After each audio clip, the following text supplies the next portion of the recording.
Hello and welcome back. This is Candace from Candoodle, and I am super excited to be collaborating with my friend Ardyth today. Ardyth is the creator of LIMES.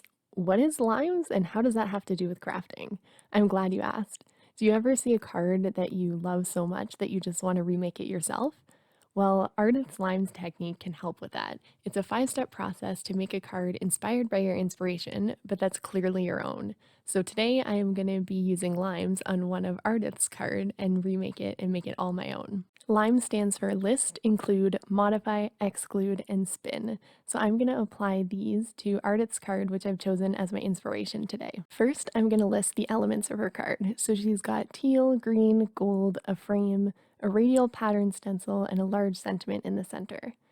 Then I'm going to choose what I want to include. I'm going to definitely include the teal and green, the radial type stencil, and a central sentiment. Then I'm going to decide what I'd like to modify. So I think I'm going to do silver instead of gold and a thank you sentiment. And then I am going to decide what to exclude. In my case, it's going to be gold and the frame. And then I'm going to put a spin on this. And in this case, I'm going to literally spin using the Stencils 360. I haven't done a video showing the Stencils 360 before, so I'll introduce it briefly here. This is a stencil tool from Penguin Palace Stamps that is really unique and innovative. As you can see here, it has a circle in the center where you can put your stencils, and there are markings all around the circle that correspond to different degrees. So there's a square, a heart, a triangle, and a diamond, and that tells you how much to spin each of the stencils to get a really unique look. You can also experiment on your own as well. The tool also comes with 3 different sizes of guide rings, which can be placed inside and they hold your stencil. So these coordinate with the circular stencils from Penguin Palace Stamps, and as you can see, you can either turn the stencil or the guide ring in order to spin it and create your stencil design. The guide ring comes in 8 inches, and there's also a 6-inch one and a 4-inch one, which coordinate with all of the circular stencils from Penguin Palace.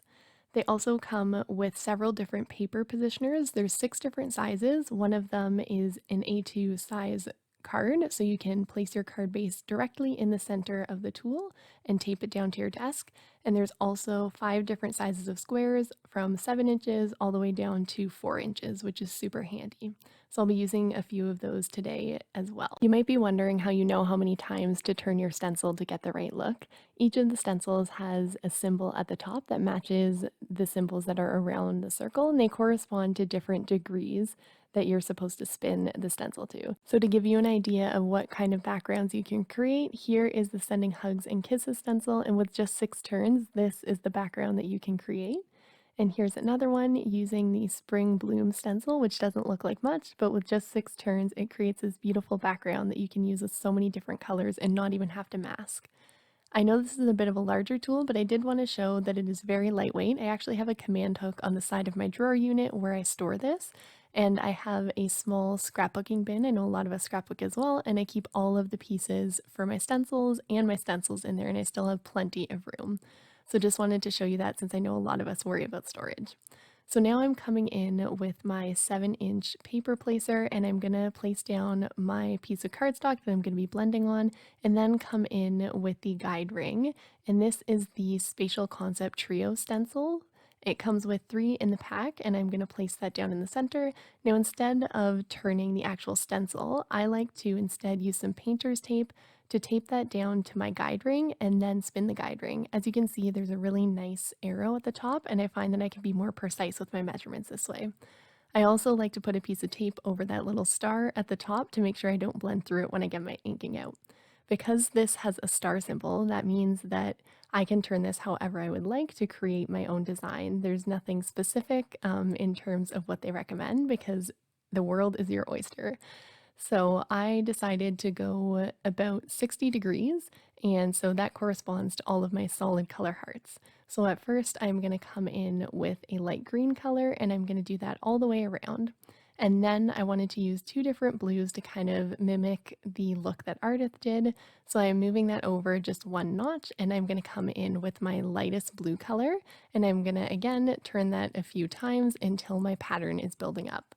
Once that's done, I am going to come in with my darkest teal color and do the same thing. And what I really like about this too is because the stencils are a little bit see-through, you can actually just eyeball it and make whatever pattern you would like.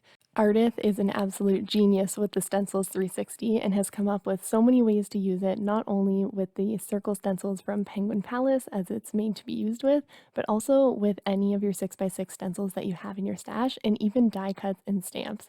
She really is super awesome at this, and I've learned a ton from her. So I will link to her playlist all about the Stencils 360 and all the different ways you can use it, which I will link down below as well. I would highly suggest checking it out. I always learn so much from her. So now, as you can see, this has come together super quickly, and it's almost time for my favorite part, which is pulling up the stencil to see the final product.